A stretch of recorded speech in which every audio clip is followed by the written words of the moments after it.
Jamaah sekalian yang saya hormati dan saya cintai, uhibbukum fillah. Assalamualaikum warahmatullahi wabarakatuh. Alhamdulillah rabbil alamin alladzi anjalas sakinata fi qulubil mu'minin wa allafa baina qulubina wa asbahna bi ni'mati ikhwana.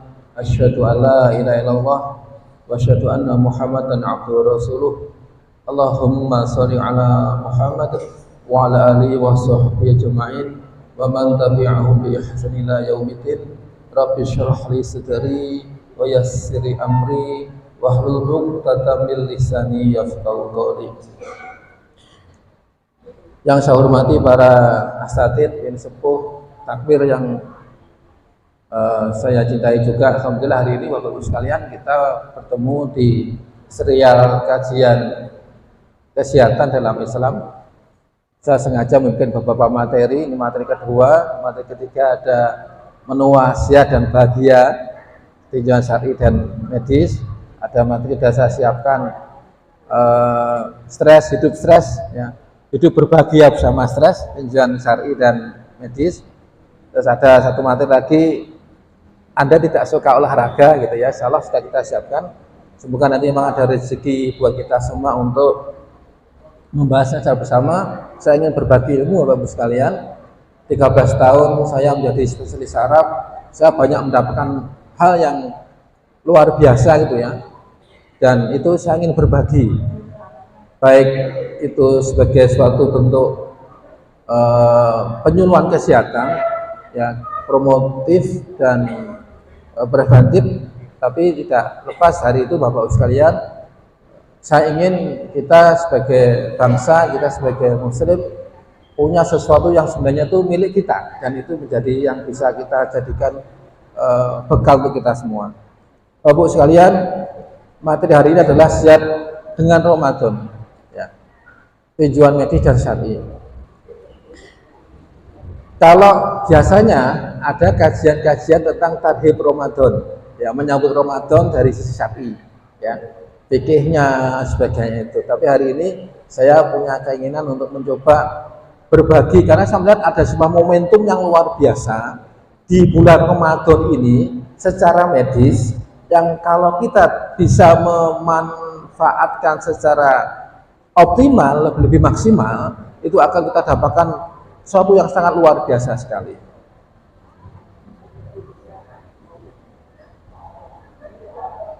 Bapak sekalian, ini adalah doa yang diwasiatkan langsung oleh Rasulullah kepada Mu'adz bin Jabal. Ketika mereka berdua sedang berjalan berkuda gitu, ya Mu'adz, aku mencintaimu, aku wariskan untukmu dan jangan kamu tinggalkan. Ucapkanlah doa ini di akhir sholatmu. Allahumma a'inni ala dzikrika wa syukrika wa husni ibadatik. Ya Allah, tolonglah aku agar aku bisa berzikir padamu, mensyukuri nikmatmu dan beribadah dengan baik padamu. Bapak Ibu sekalian, untuk ibadah diperlukan ilmu, dan untuk ibadah diperlukan sebuah fisik yang lebih kuat, ya. Dan kita merasa memang betul, memang ibadah butuh salah satunya fisik yang kuat, ya. Dan Bapak sekalian, ada satu doa yang kita juga panjatkan. Semoga Allah berikan pada kita adalah ilmu yang bermanfaat, rezeki yang baik, dan amalan yang diterima. Allahumma inni as'aluka ilman nafi'an wa rizqan thayyiban wa amalan mutaqabbalan. Semoga Bapak sekalian, hari ini kita mendapatkan sebuah ilmu yang bermanfaat untuk kita, tujuan dari sisi medis tentang apa yang bisa kita ambil dari momentum Ramadan yang akan datang ini. Bapak Ibu sekalian, saya berdiri aja ya. Ada yang mengharu-birukan di 4 hari mendatang, ya. Ada doa yang sudah kita bacakan sejak 2 bulan yang lalu, ya. Bahkan rasanya takut sekali, jangan-jangan di 2 bulan ini Allah mencukupkan umur kita dan kita tidak menemui bulan Ramadan yang insya Allah tinggal 4 hari ini. Allahumma barik lana fi Rajab wa Sya'bana wa balighna Ramadan. Ya Allah, berkailah aku di bulan Rajab dan Syaban dan sampaikan umurku di bulan Ramadan ini. Kemarin Pak Sumantri kita kehilangan salah seorang tokoh ya, ketika pengurus PAC Bangsal. Ya, beliau diundut oleh Allah. Ya, saya sempat bertemu dengan keluarga waktu di ISU Gadul. Saya melihat memang sudah, ya dari pengalaman Bapak Ibu sekalian, saya cuma bilang pada keluarga tolong didampingi. Menyerang pada saraf menelan sehingga terjadi gangguan menelan, dia tersedak, maka masuk paru-paru, maka akan terjadi infeksi paru-paru yang sulit untuk disembuhkan dan banyak yang kemudian meninggal dunia. Ya. Jadi kalau Bapak Ibu sekalian kalau ada pasien stroke meninggal dunia itu biasanya stroke-nya luas atau dia gangguan menelan, tersedak dan kemudian meninggal dunia. Ya. Kemudian gagal ginjal kronis kita tahu ya, dan terakhir adalah dari kanker. Bapak Ibu sekalian, padi yang hari ini kita panen, ya, padi yang hari kita panen itu tidaklah ditanam kemarin sore. Artinya Bapak Ibu sekalian, penyakit-penyakit yang ini bukanlah penyakit-penyakit yang hari ini kita dapatkan. Itu sebenarnya adalah hakikat dari apa yang pernah kita lakukan, gaya hidup, perilaku kita yang kita lakukan beberapa puluh tahun yang lalu, dan inilah yang akan kita panen. Seperti itu.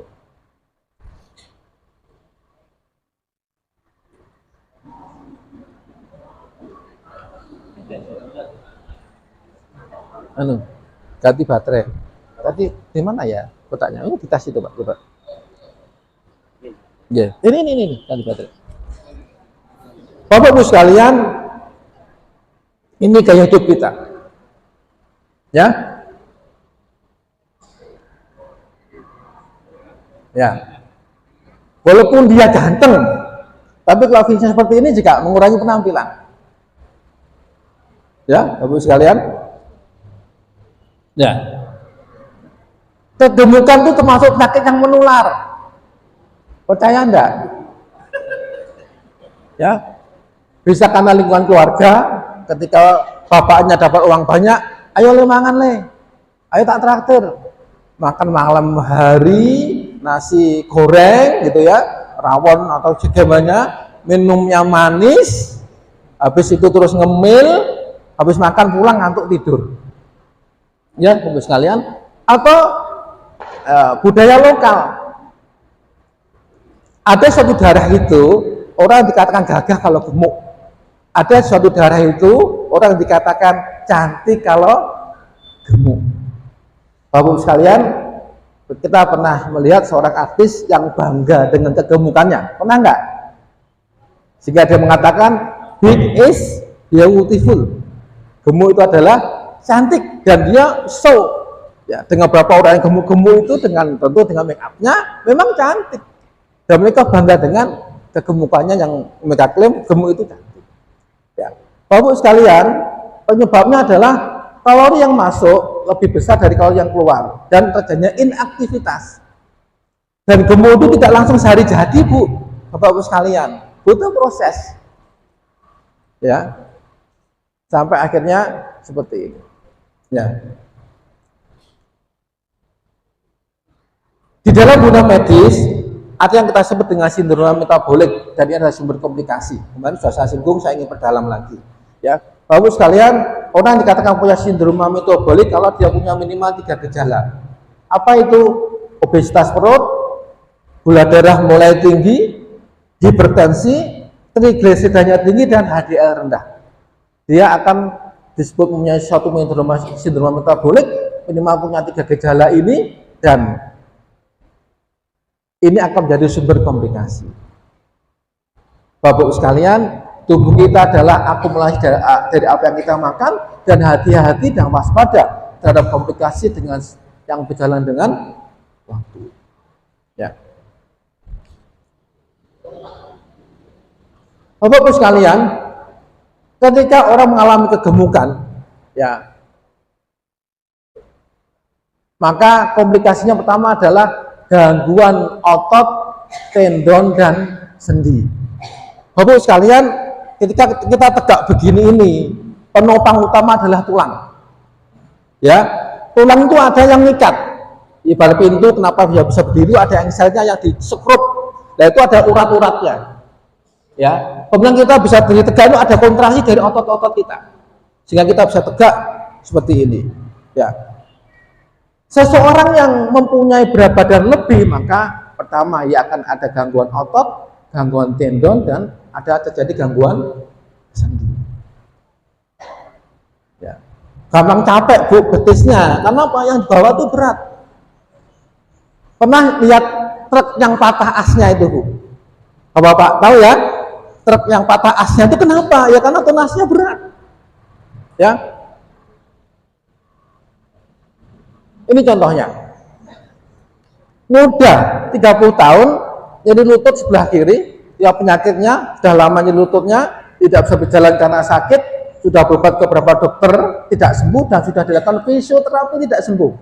Obesitas, ronsen kirinya ada osteoartritis kontraktor, ini gambaran yang normal, yang sebelah kanan ini gambaran yang abnormal, tulang rawanya sudah bergerigi, rusak, dan memendek. Apa saran kita untuk wanita ini? Dia kepraktekan kursi roda, tampak depresi, gemuk. Ya, saya cuma bilang, Mbak, masih dikasih obat kayak apapun, Anda akan sulit sembuh kalau Anda masih gemuk. Oh iya dok, tadi barusan aku kasih jus. Ibu yang bilang, jus 2 gelas. Ibu, ya gimana bu, gitu ya. Akhirnya pulang, berapa seminggu kemudian datang, sudah membaik katanya, dan saya lihat sudah mulai langsing. Anda sudah menikah, Mbak? Sudah. Ya. Ini gambarannya. Kalau dibiarkan, diabetes mengancam, serangan jantung, stroke, gagal ginjal kronis, dan penyakit yang lainnya yang itu akan muncul dengan berjalannya waktu. Ya. Bapak-Ibu sekalian, sahabat Umar pernah bertemu dengan rakyatnya. Ya. Ya. Kenapa perutmu besar seperti ini, kata Umar bin Khattab. Sahabat tadi mengatakan, ini karena dari Allah. Ya. Jadi kan kita, wow, gendut saya, gitu. Ini karena dari Allah. Ya. Apa kata Umar, Bapak-Ibu sekalian, ini bukan berkah, tapi azab dari Allah. Hai sekalian manusia, ya, hindari perut yang besar karena membuatkan malas, meninggalkan sholat, merusak organ tubuh, dan menimbulkan banyak penyakit. Bapak sekalian, sahabat Umar bukan seorang dokter, dia tidak pernah kuliah di kedokteran, tapi belum mengatakan hindari perut yang gemuk karena itu akan menjadi sumber penyakit dan akan merusak organ tubuh kita. Ya.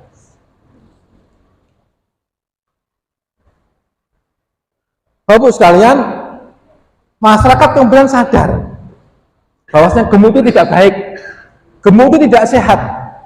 Maka kemudian muncullah strategi-strategi untuk membuat proses agar obesitas, kegemukan itu bisa dihilangkan dan dicegah. Ya.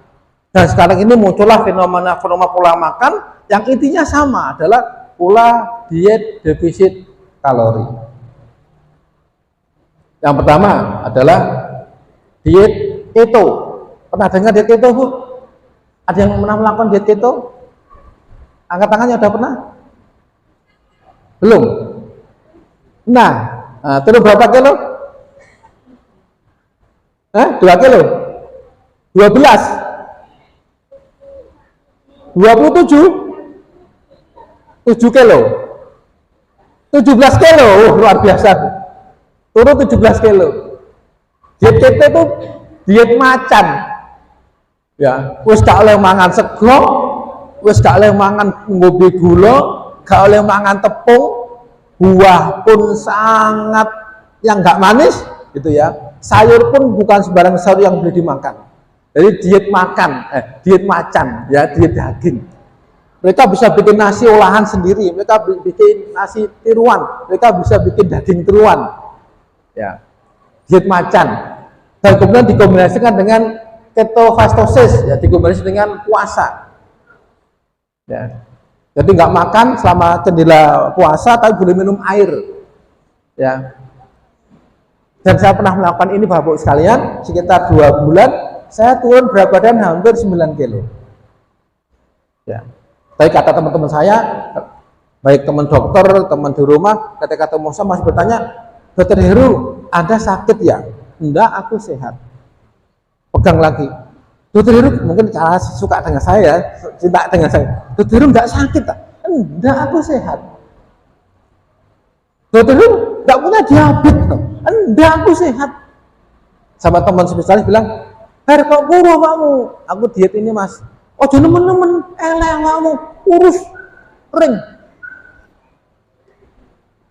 Jadi Bapak sekalian, dengan status saya sebagai seorang dokter spesialis, banyak pasien saya ngasih jajan, ya roti, ya pernah dikirimi roti, pernah dikirimi tape.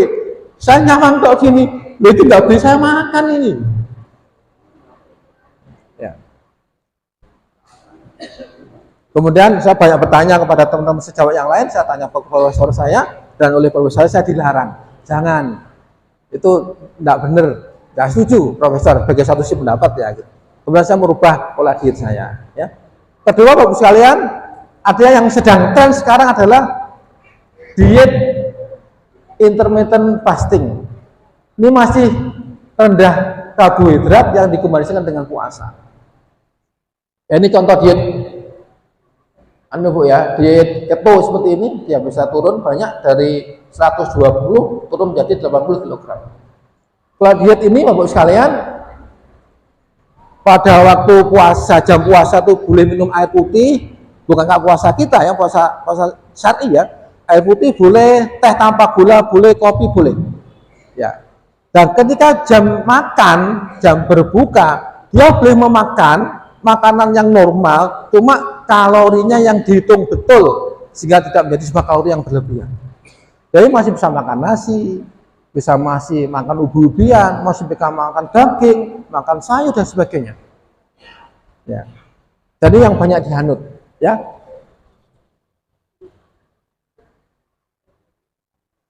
Tujuannya apa? Ada yang karena ingin menurunkan dan menjaga berat badan. Ya. Ketika mereka mengambil pilihan diet intermittent fasting atau diet keto tadi itu, ya, ada yang karena ingin menurunkan berat badan dan menjaga berat badan agar tetap stabil. Ada yang ingin menurunkan penyakit, ya, risiko penyakit diabetes. Ya, ada aktivitas hormon insulin nanti kita bahas. Ada yang ingin menjaga kesehatan jantung. DIF itu Bapak Ibu sekalian, mungkin sudah tahu ya, nah ini review saja bagi yang belum tahu, ini ilmu yang baru. Ada pola puasa, ada pola jendela makan. Yang pertama 12 jam puasa, 12 jam jendela makan. Jadi kalau kita jam 6 malam itu makan terakhir, maka kita baru boleh sarapan jam 6 pagi.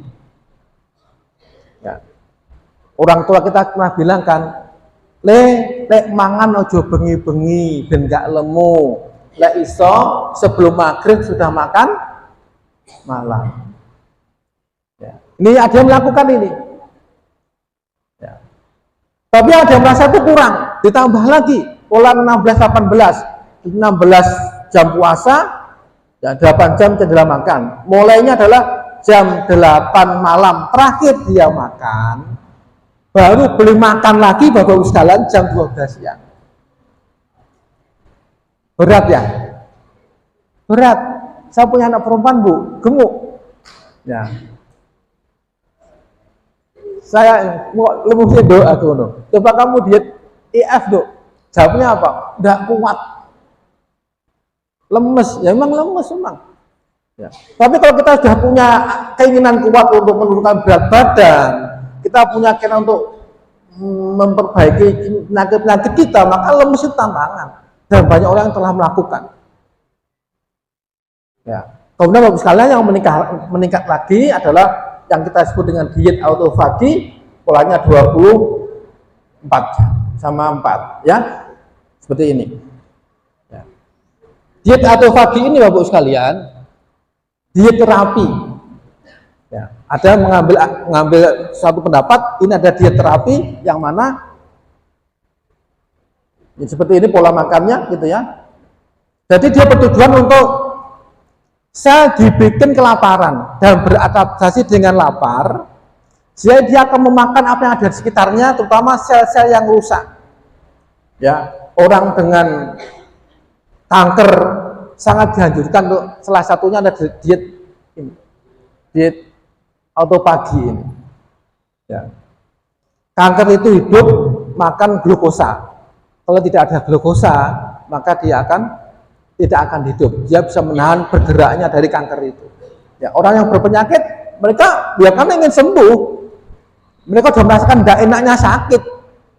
Sehingga ini menjadi pilihan mereka untuk melakukan diet itu. Atau yang Bapak sekalian, ada yang memodifikasi ini.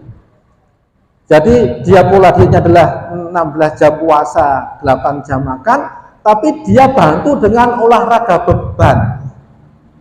Ya, fitness 30 sampai 60 menit, 1 jam 1 sampai 2 jam sebelum jeda makan, karena ini akan setara dengan puasa 5 sampai 6 jam puasa. Jadi ketika fitness itu ya setengah sampai 1 jam Bapak Ibu sekalian, dia bisa membakar 300 kalori. 300 kalori itu setara dengan kalau istirahat itu yang terbakar 50 kalori. Istirahat ya. Kita istirahat itu kalau kita terbakar. Buktinya apa? Walaupun kita tiduran, duduk seperti ini, mesti lapar nanti siang. Karena memang terbakar kalorinya. Ya. Ketika kita bisa berolahraga ini, maka 300 kalori itu setara dengan kita memperpanjang puasa kita 5 sampai 6 jam. Ya. Ini teori dan saya pernah mencoba beberapa kali ini. Ya, aslinya apa? Ya nggak ada lapar, Bu. Ya nanti saya sebutkan. Ya, mencoba saya pernah mencoba. Ya. Ya. Cantik ya? Cantik mana sama yang sebelahnya? Ketika beliau sudah terdesak dengan berat badan 150 kg, sarafnya kecepit dan sering pusing. Afi dokter dikasih obat kesana sini nggak sembuh. Dokter cuma nyarankan satu, turunkan berat badan. Ya. Sehingga kemudian beliau berazam, bukan mau kurus, tapi aku mau sehat. Ya. Sama dia diet no karbo dan sebagainya. Akhirnya kemudian dia punya konsep sendiri. Diet kenyang selama 1 tahun dia bisa turun berat badannya menjadi 75 kg. Ya. Diet kenyang Bu, kenapa? Dia masak sendiri, tidak ada bahan olahan, tidak ada bahan pengawet, mungkin bumbunya digerus, ya, bawang berambang digerus, ya, micin sudah nggak ada, masako juga nggak ada, ya. Dia low atau bahkan tanpa nasi, tapi dia cenderung ubi-ubian. Ya, tales, ubi jadi yang merah-merah dan pacet itu ya, kentang-kentang yang dia makan. Ya, kemudian dia memperbanyak lauk dan sayur, hindari gula asin dan minyak, dan cemilannya apa? Dia nyemil, tapi cemilannya buah. Tiap 2 jam sekali untuk mencegah rasa laparnya dia. Ya, makanya Bapak sekalian, ketika dulu dia dengan bangganya Big S Beautiful, sakit 150 kg. Ini penampilan terbarunya. Bu, jangan pilih mana Bu? Ini apa ini? Bu, Bapak pasti milih ini ya, nggak mau tanya Bapak. Lanjutnya pilih mantu Bu, pilih mantu yang ini atau yang ini? Yang ini kan? Oke, ya. Ini saya review tentang metabolisme tubuh kita. Mana sudah saya bahas, saya ingin sampaikan lagi, ya, Bapak sekalian. Ketika karbohidrat ini metabolisme karbohidrat, ya, karbohidrat itu isinya bisa nasi, bisa tepung, ya, tepung ya termasuk roti dan sebagainya itu, Bapak sekalian. Olahan dari tepung, gula, kentang, kerupuk, keripik, dia akan diolah menjadi gula darah tubuh, merangsang insulin, pankreas bekerja untuk mengeluarkan insulin, dan gula darah ini akan dipakai oleh otot. Apakah sebagai energi ketika beraktivitas, atau kemudian oleh insulin dimasukkan ke dalam otot menjadi cadangan energi. yang namanya glikogen. Ya gitu ya Bu sekalian ya. Kalau ototnya kecil, ya gudangnya kecil. Kalau ototnya besar, maka gudang untuk menyimpan glukosa darah juga besar.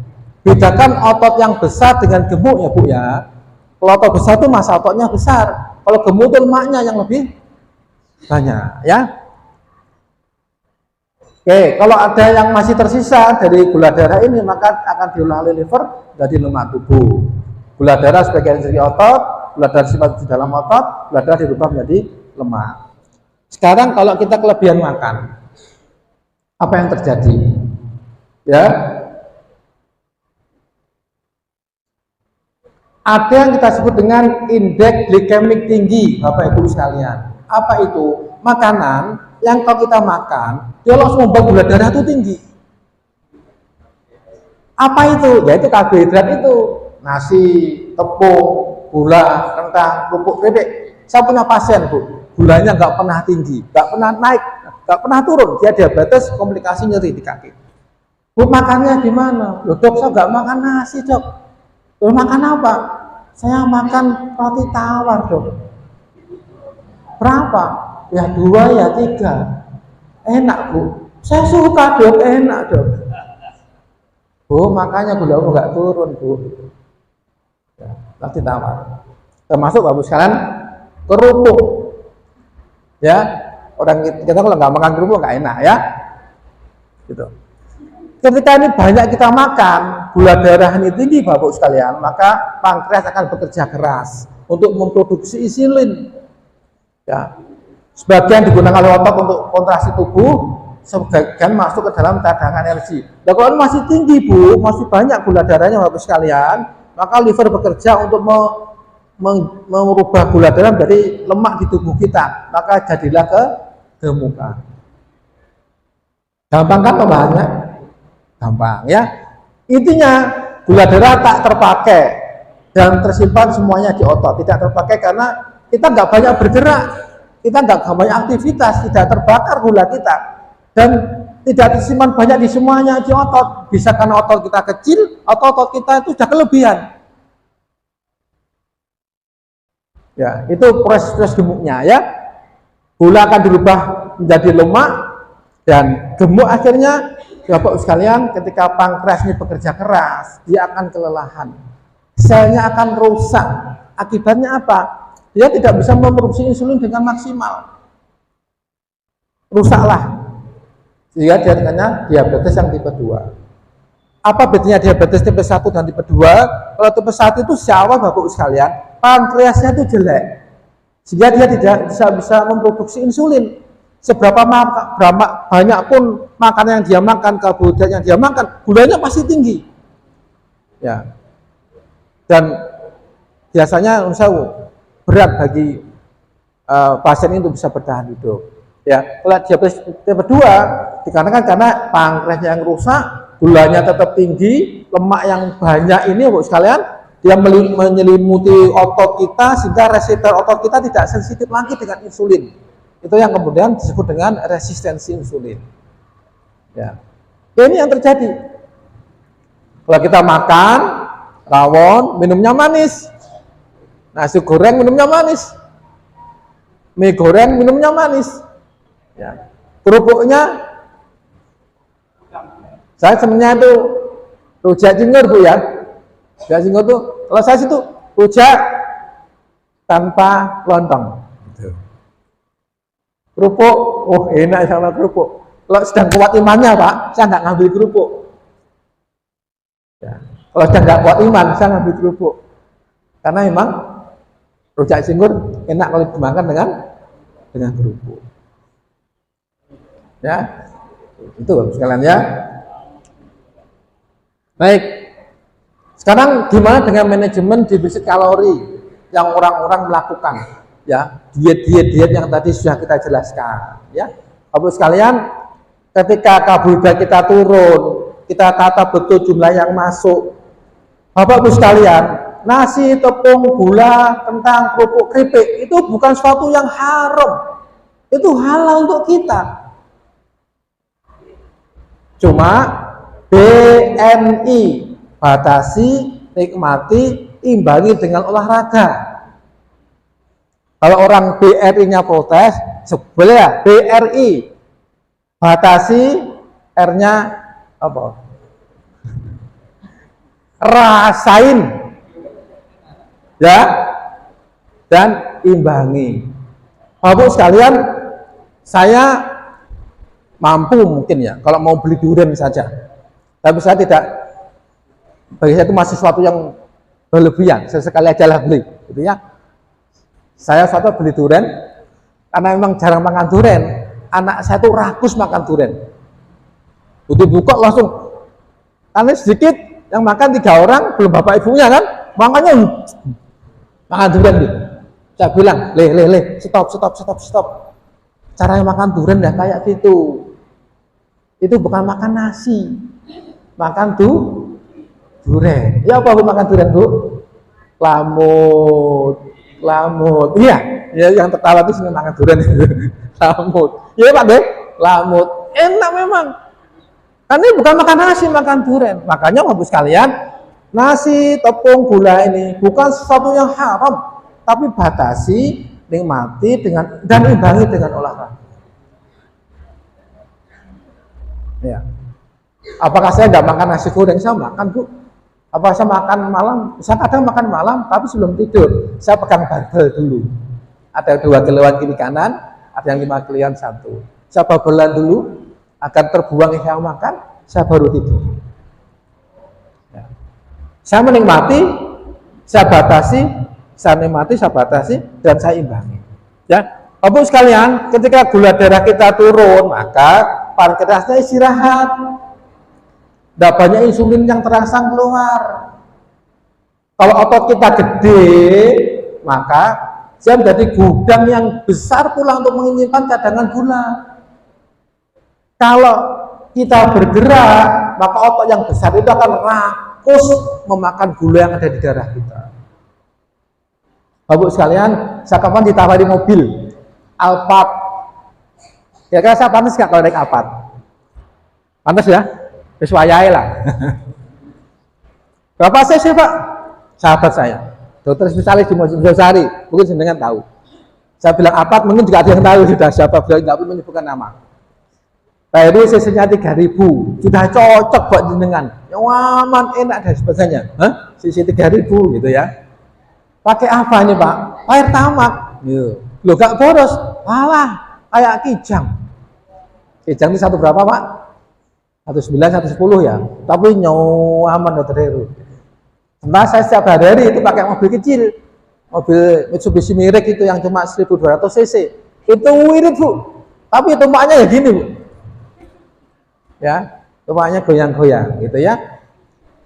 Jadi kalau kita naik Pajero, maka boroslah bensinnya. Sama pak, kalau kita punya otot yang cukup dan kita beraktivitas, itu akan membakar gula darah kita dengan cepat. Ya, makanya perlunya kita punya otot. Ya, kemudian ketika gula darahnya ini habis dan tubuh kita masih bergerak, ya, otot kita masih bergerak, sementara cadangannya sudah habis, maka liver akan bekerja untuk membakar lemak tubuh. Jadi cadangan kalori kita itu ada di lemak tubuh kita.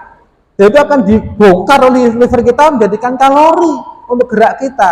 Sehingga itulah yang menyebabkan kemudian kita menjadi langsing, berat badan kita turun.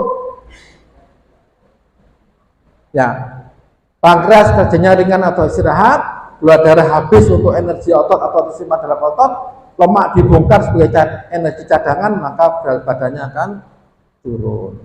Inilah konsep yang diambil oleh mereka-mereka yang diet keto, diet ketogenik, diet intermittent fasting, itu seperti ini. Ya, permasalahan Bapak sekalian, jenengan mau ambil opsi menurunkan berat badan dengan efek yang ada, atau sampai mengambil opsi ini untuk menyembuhkan penyakit yang ada di dalam diri kita, misalkan adalah penyakit diabetes mellitus. Atau pasien tadi nyeri di sendi lutut sehingga dia harus menurunkan berat badan. Paham ya? Paham ya?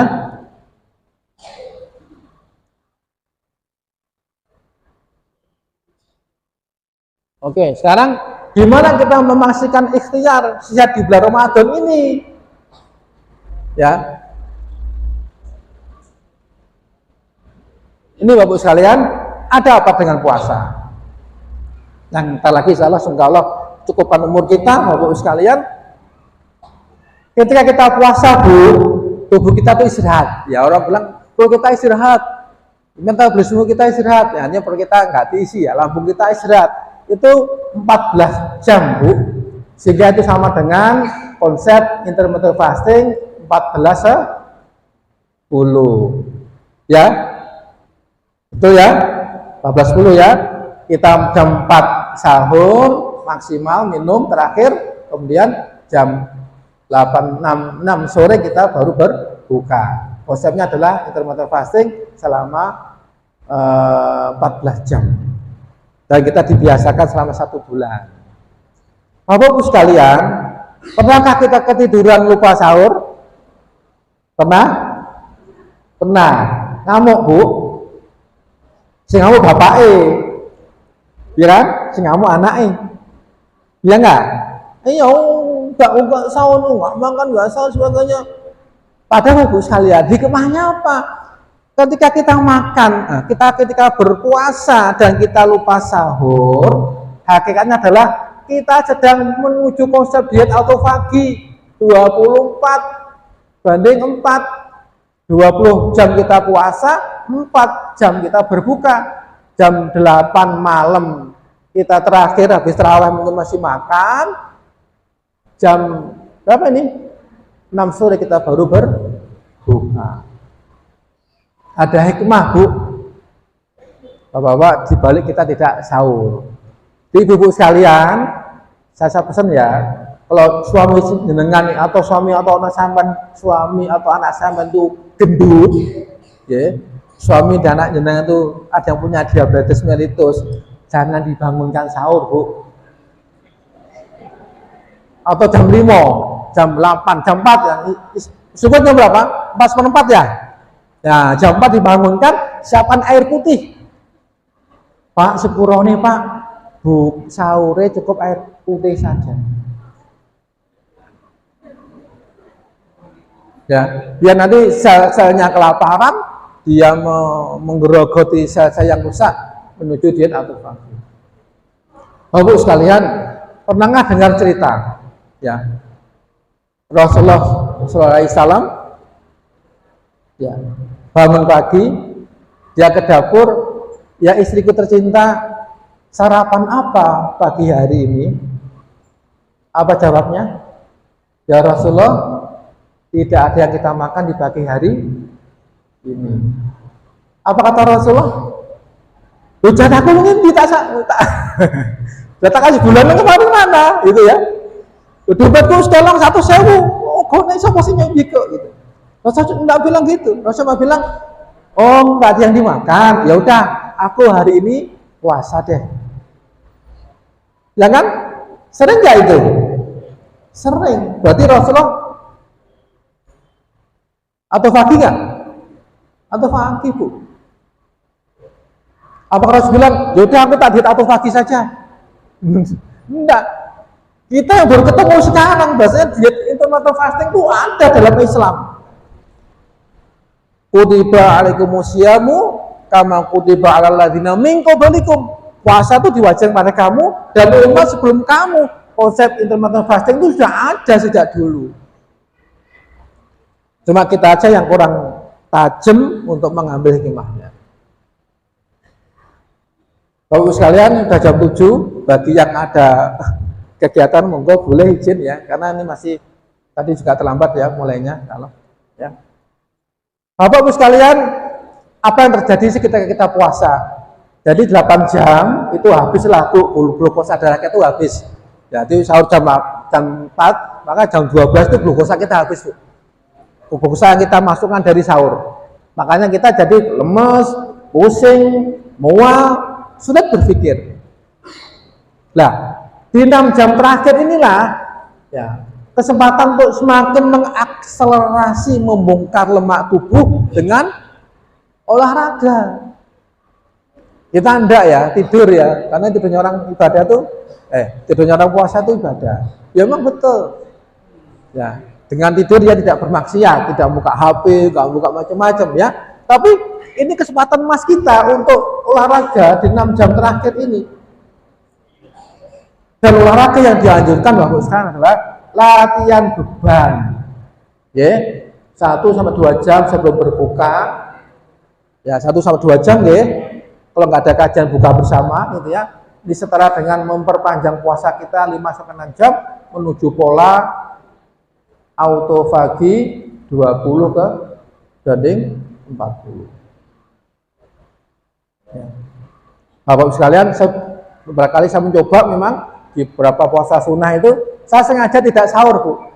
Bangun jam 4 saya minum aja. Jegluk.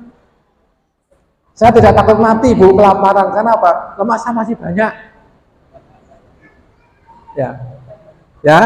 Saya juga tidak takut mati dehidrasi. Karena apa? Walaupun saya minum buahnya, habis subuhan saya mesti kencing. Dan kencing saya banyak, beberapa kali kencing dan warnanya masih bening. Bahkan nanti jam 12, jam 1 saya kencing lagi. Padahal haus kan saat itu saya. Tapi jam 12, jam 1, jam 2 itu saya kencing lagi. Waktu kencing segini. Lihat warna ya, kalau bening masih bagus, kalau menguning dan artinya memang kita mulai dehidrasi. Ya, maaf ya, lihat kencingnya ya.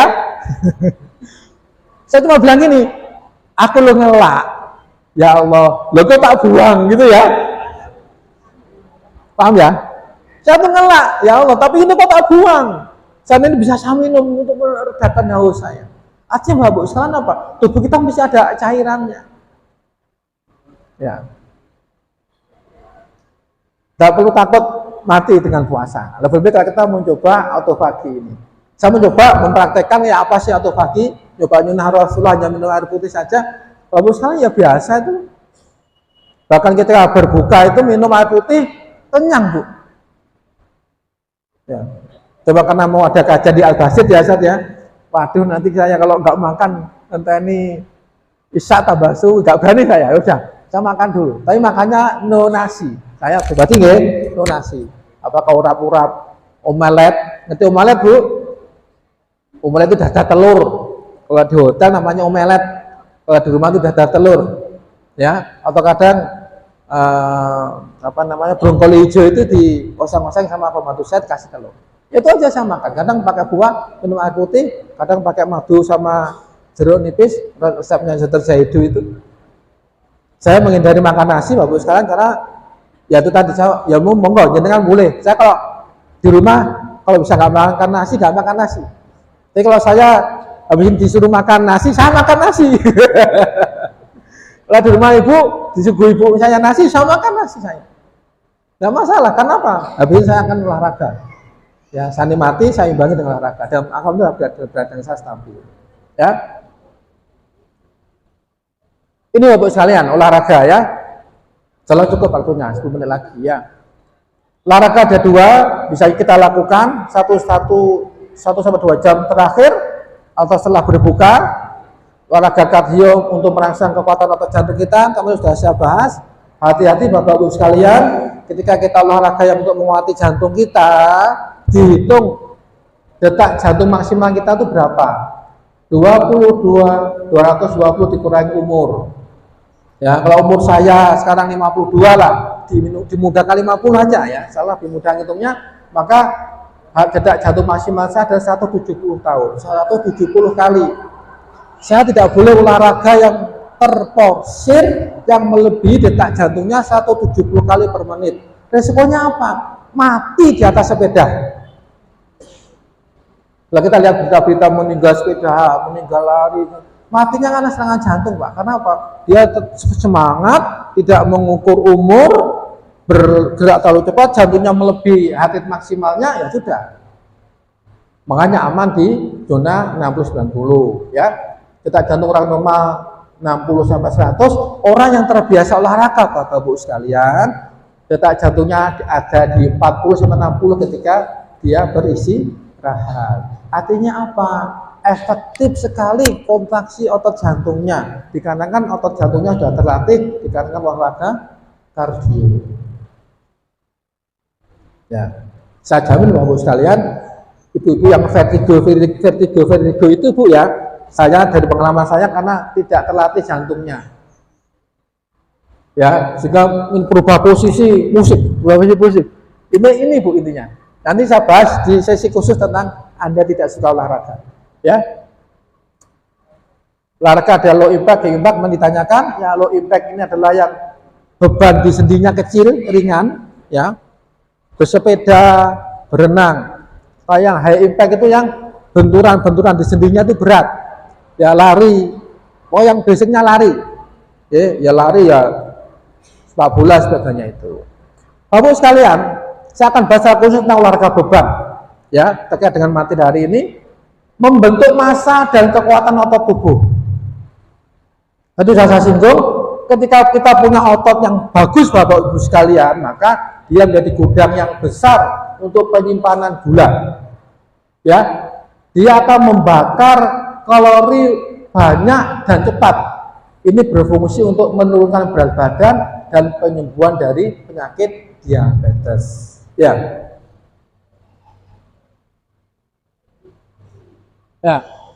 Laki-laki 40 tahun datang dengan keluhan nyeri ke kaki ya, neuropati diabetikum, ya gangguan saraf tepi karena komplikasi dari kencing manis, ya.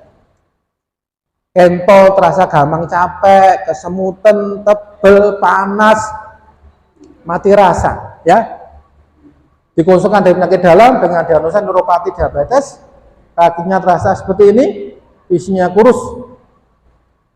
Sudah minum obat apa di penyakit dalam? Dapat metformin, glimapirid, injeksi insulin, gitu ya. Yang punya diabetes sudah familiar dengan obat ini. Saya coba ngasih obat satu, tetap tak kasih untuk syaratnya. Afis saya cuma satu, tolong olahraga pembentukan massa otot. Apa? Fitness, ya, menguatkan otot lengan, bahu, ya, otot ini, pectoralis mayor ini, kalau laki-laki biar kelihatan ya, susunya bagus gitu ya, kalau wanita biar tambah kelihatan montok, disukai sama suaminya gitu ya, mengecilkan perut, bokong, paha dan sebagainya. Kontrol katanya gimana? Dia cuma ngacungkan jempol, enak dong. Ya, itu sekarang manfaat kita punya otot, ya. Memadatkan tulang, memperbaiki kekuatan tubuh dan memperbaiki penampilan dan visual. Ya, ini banyak ya kasusnya. Waktunya nggak cukup ya. Tapi intinya Bu sekalian, saya masuk ke rumah sakit Jadul itu ditanya, Dokter Heru, ya kenapa? Dokter Heru ikut fitness ya? Saya cuma, ya di rumah ada barbel, ya ada barbel 2 kilo 2, 5 kilo 1, ya dengan latihan pusat sebagainya. Iya, itu bilang aja, iya gitu aja. Walaupun saya tidak ke fitness ya. Kenapa? Kelihatan dari posturnya. Ya, posturnya kelihatan. Ya, ini kalau saya buka ya Bapak sekalian ya, udah kelihatan nih perut saya. Six pack-nya sudah mulai muncul. Ini dada saya sudah kelihatan, bahu saya sudah kelihatan. Saya lebih muda dibandingkan bujang saya. Secara fisik. Dan saya semakin dicintai istri saya, ya. Memperbaiki visual dan penampilan, ya. Memperbaiki kekuatan otot tubuh. Contohnya ini. Lebih menarik mana visualnya Ibu sekalian? Semuanya menarik, sama-sama cantiknya. Nah, ini beliau ketika berat badannya 150 kg dan beliau ketika bobotnya sudah tinggal 59 kg. Ya, seperti itu. Memperbaiki kekuatan. Kasus yang kedua, wanita bujang, masih wanita ini masih SMA, nyeri di seluruh otot tubuhnya, ya, terutama saat beraktivitas di bahu, di pundak lengan, ya, kaki terasa lemas, badan terasa lemas. Terus sering kan Bu, boyokku kok sakit, ini sakit ini sakit sebagainya, ya. Terus loropo iki aku gitu ya. Sudah, saya rehab medis saja. Saya mau ada teman yang membantu pikir. Apa jawabnya dokter rehab dari medis? Diagnosa beliau adalah kurang massa otot. Kurus Bapak sekalian. Akhirnya saya suruh, kamu berdiri loh, diri ya.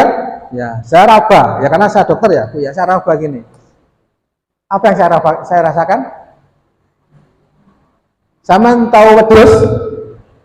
Tahu wedhus? Korban nanti kan beli wedhus. Ini wedhusnya lemu. Ini wedhusnya kuru. Apa yang dilihat?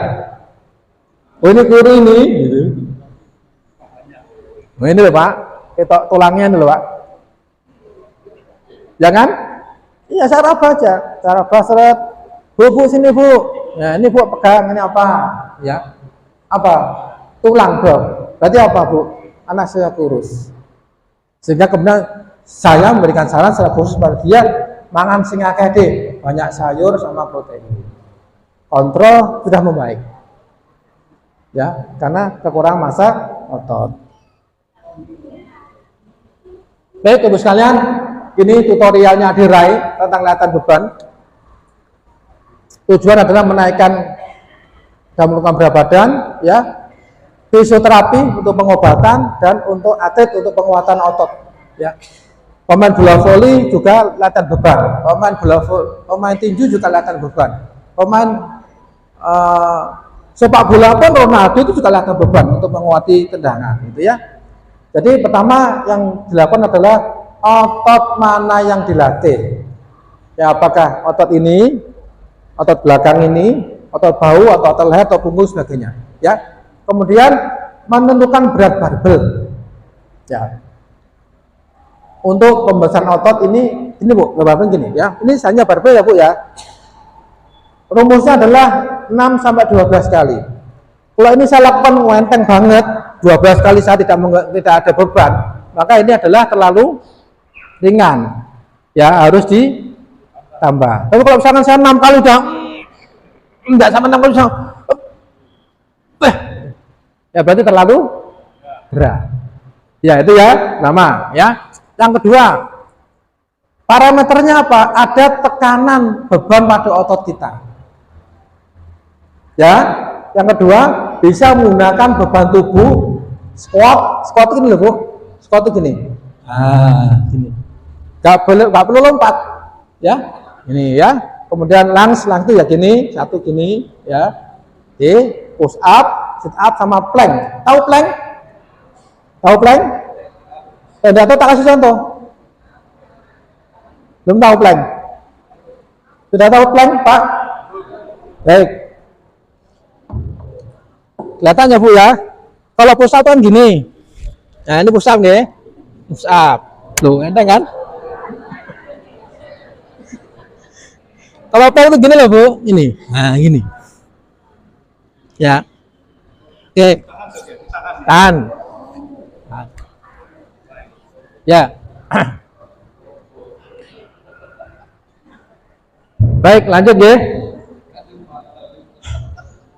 Push up, untuk push up ini Adera lebih menganjurkan untuk melatih beban yang saat itu langsung beberapa otot yang terlatih.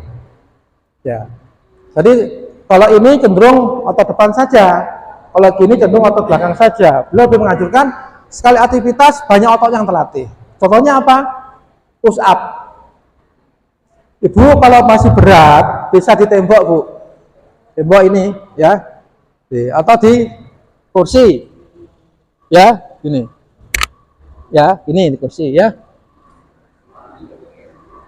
Oke. Pengulangannya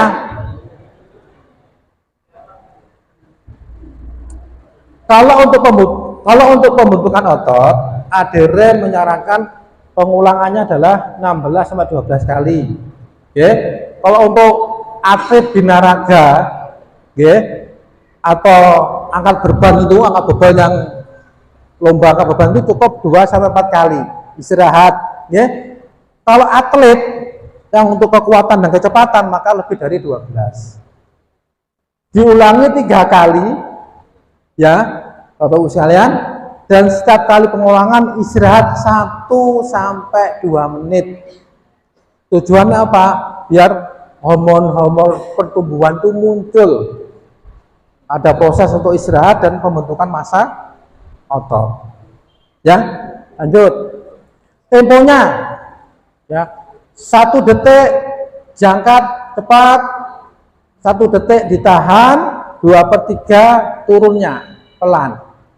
Jadi naiknya cepat, nih ya, misalkan ya naik cepat, tahan 1 detik, turunnya pelan.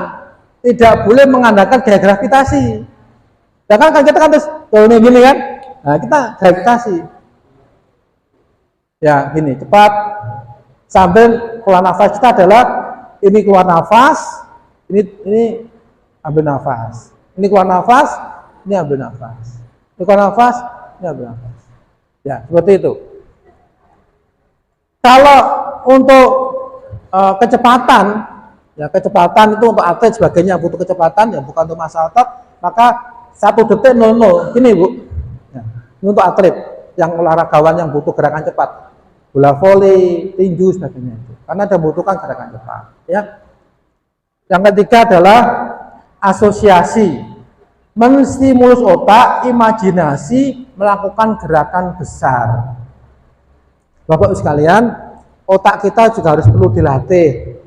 Banyak orang yang sepuh, yang gampang lupa itu, setelah kita CT scan, ternyata otaknya mengecil, namanya brain atrophy, karena nggak pernah dipakai. Tapi ada seorang yang sangat suka membaca Al-Quran, lebih dari 1 juz sehari, ya, itu nyata di CT scan, otaknya masih penuh, tidak ada atrofi. Kenapa? Karena baca Al-Quran kan, ikut keluarnya huruf apa, yang ibu ya, ini makhrote kayak apa, ya kan? Ini sifat hurufnya seperti apa, ya kan? Ini like ketemu 2 huruf ini dengungi kayak apa, berdengung apa tidak, like berdengung berapa lama, ini panjangnya berapa harokat,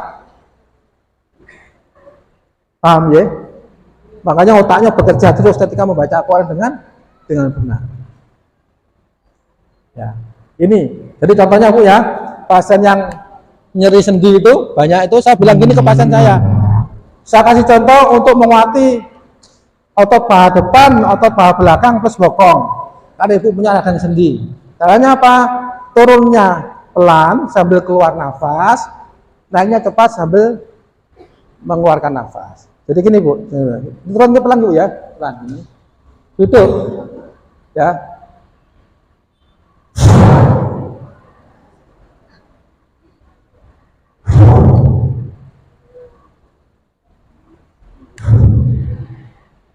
Saya bayangkan saya sedang menggempaskan bumi ke bawah. Ini asosiasi jalan ya. Nah, ini. Jadi Bapak Ibu sekalian tolong itu dilatih di rumah biar kita tercegah dari radang sendi lutut karena paha kita kuat. Tahu pemain bola voli? Hari ini ada final Proliga kan di televisi. Kenapa pemain bola voli kok nggak nyeri sendi? Karena pahanya kuat.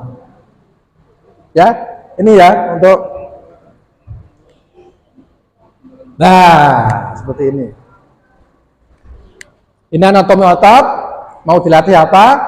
Otot dada, lengan, bicep tricep, otot perut, ya. Ini otot paha, pegang belakang, ini otot bokong, ini otot punggung, semuanya dilatih. Ya. Usaha 63 Pak ya. 63 nggih. Ini 65. Ya, ini 63. Ini 65. Ini pilih mana?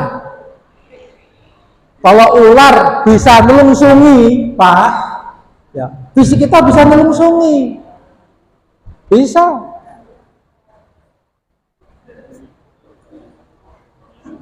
Ya. Ini nanti bisa minta nikah lagi nantinya. Lalu itu jangan Dok, kenapa? Biar Bapak seperti ini aja apa? Nanti banyak dilirik wanita lain gitu. Bu, kalau Bapak seperti ini Bu, ngangkat jenengan kuat Bu, kayak masa pengantin baru dulu lagi. Ya. Lihat umurnya, ya seperti ini. Kalau jenengan sudah langsing, sudah lurus, maka ini contohnya. Ya. Ini saya tutup ya karena di masjid arutnya biar nggak terbuka dari pusat sampai lutut. Abah Mas kan bisa kayak gini bisingnya. Ya. Berotot masih kuat lari. Bertahap ya larinya ya. Ada teman itu aku mau larangi baru hubungi lapangan kota. Baru habis lapangan itu saya naik turun. Terus saya pakai pulang. Tiba-tiba saya ngeblek. Semuanya kelihatan putih. Saya diam. Sudah kelihatan, saya pulang lagi. Saya berhenti lagi. Kelihatan semuanya putih semua. Putih aku baru, jangan-jangan serangan jantung. Terus saya cepat-cepat sampai di rumah tuh saya tidur. Saya tidak merasa tidur, pokoknya sampai di rumah enggak. Bukan ngantuk, pokoknya ke rumah tuh satu sampai lali. Tidur tadi itu ngantuk apa ora? Yang ngurus tidur, bangun-bangun badanku seger. Baru itu apa gejala-gejala serangan jantung. Dia nusawu, badannya gemuk, tidak pernah olahraga, pengen olahraga tapi tidak melihat. Makanya Bu sekalian, Bapak-bapak khususnya yang kalau ada rezeki tolong beli jam pintar seperti ini. Oke. Smartwatch ini ada yang Garmin ya 2-3 juta ke atas. Kalau yang produk-produk Cina, Korea tuh masih ada 800, ada 500, ada 300, 400 ada. Ini bisa melihat detak jantung kita. Saya saat ini presentasi 79. Saya tenang presentasinya. Tidak demam panggung, tidak dredeg bagaimana ketika tadi awal mau presentasi. Gitu ya. Seperti itu. Jadi ini bisa kita pakai, bisa kita setel. Ketika olahraga detak jantung maksimal berapa, dia akan berbunyi gegek dan ada keluar warna merah detak jantung saat itu. Itu kita perlukan. Ya, kita perlukan agar kita punya perhatian dengan detak jantung kita, ya. Ini gambar fisik Rasulullah. Ya, beliau berdada lebar, ya, antara perut dan dada bukan sama atau rata. Rasulullah berarti six pack, ya. Kemudian Ummu Hani mengatakan, saya tidak pernah melihat bentuk Rasulullah perutnya kecuali saya ingat lipatan kertas-kertas yang digulung antara satu dan yang lain. Ya, walaupun ada mengatakan hadisnya lemah ya, tapi Anas mengatakan Rasulullah fisiknya bagus. Ya, fisiknya bagus ya. Nah, sekarang gimana sih rekomendasi ahli gizi? Ya kita tanya ke ahlinya kan, kita browsing, kita nanya ke ahlinya gimana pola diet yang benar ya dengan pola defisit kalori. Bapak Ibu sekalian, saat sahur jangan harus makan banyak-banyak nih, tak jangan. Ya, lemak kita banyak, jangan khawatir. Nasi cukup 6-8 sendok. Ya, tapi perbanyak lauk protein baik hewani atau nabati tanpa goreng. Oke, ibu-ibu, banyakin sayur, ya, buah sama air putih 12. Ya, bisa 6 sendok. Ya, tapi yang banyak nanti lauk sama sayur, Bu ya. Ya, sesuai dengan rezeki dan kemampuan kita. Tempe, tahu saya suka, saya makan itu, ya. Telur saya makan telur. Kalau daging saya jarang, Bu. Kenapa? Daging mahal, ya. Walaupun saya salah mampu beli, tapi saya mengurangi makan daging. Ya. Caranya apa? Ini loh yang paling penting. Nasi itu dimakan terakhir. Kalau kita makan segoni dhisik yang dimakan, efeknya kita masih belum merasa kenyang, ya kan? Akhirnya apa? Sudah kuntai gitu. Kalau kita makan sayur dulu atau makan lauknya dulu, ya, kemudian baru makan nasi, perut kita udah kenyang, lambung kita udah terisi. Ya, seperti itu ya. Sama untuk berbuka, minum manis boleh, tapi 1-2 sendok teh saja, jangan belas dendam, ya. Jus air kelapa tanpa gula, tanpa sirup, karena kelapa sudah manis, ya. Kurma cukup 3 biji, makan malam sama dengan makan sayur, dan selama malam itu kita diharapkan bisa minum 2 sampai 2,5 liter. Ya, seperti itu. Ini pola makannya Rasulullah, betapa Rasul memberikan kesimpulan gizi, ya. Halalan thayyiban itu Ibnu Katsir mengatakan sesuatu yang baik, tidak membahayakan tubuh dan pikiran. Ya. Kulu wasrobu, makanlah jangan berlebihan. Ya. Hati-hati dengan wadah perut, makanlah cukup menegakkan punggungnya. Jika harus melebihi maka sepertiga adalah makanan, sepertiga adalah minuman, dan sepertiga lagi adalah nafas. Bapak sekalian, ini penutupnya.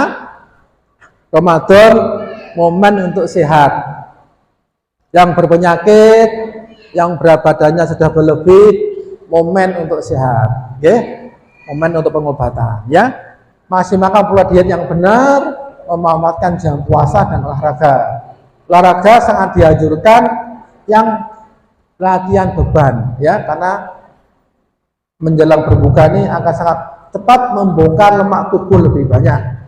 Baik Bapak sekalian, bismillah, ikhtiar, tawakal dan doa. Ya, kita memulai ya. Terakhir, ini penutupnya pesannya, sehat itu harus membuat kita semakin taat, hidup sehat menebarkan manfaat dan sebaik-baiknya manusia jika dia bermanfaat pada orang lain.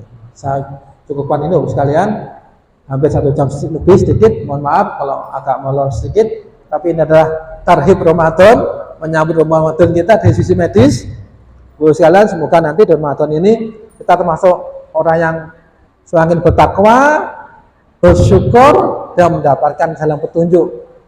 Tentunya dari sisi kesehatan dan sisi medis. Dari saya sekian, mohon maaf kalau ada pilihan kata yang tidak berkenan, ya, tidak ada niatan apapun, kecuali Bapak sekalian ini sebagai bukti cinta saya kepada jenengan semua. Akhir kalam, assalamualaikum warahmatullahi wabarakatuh.